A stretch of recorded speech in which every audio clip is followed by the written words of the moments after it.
একটু নুন, লাল লঙ্কার গুঁড়ো আর একটু হলুদ ভালো করে দুপিঠে মাখিয়ে টমেটো, পেঁয়াজ, রসুন, চারমগজ, দই, একটা তেজপাতা আর গোটা গরম মশলা, এই সর্ষের তেল দিয়ে দিলাম। তেলটা ভালো করে গরম হবে, আমি মাছগুলো দিয়ে দিচ্ছি।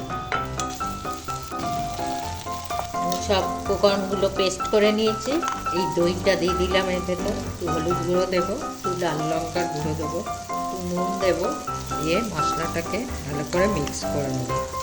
মাছগুলো আমি তুলে নিলাম, একটা তেজপাতা দিয়ে দিলাম আর এই গোটা গরম মশলাটা দিয়ে দিলাম। আর দেবো এই সামান্য একটুখানি চিনি।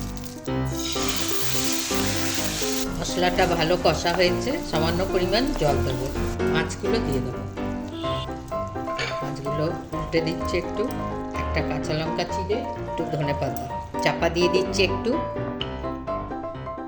আমি আদা ছাড়া রুই কষা করেছি,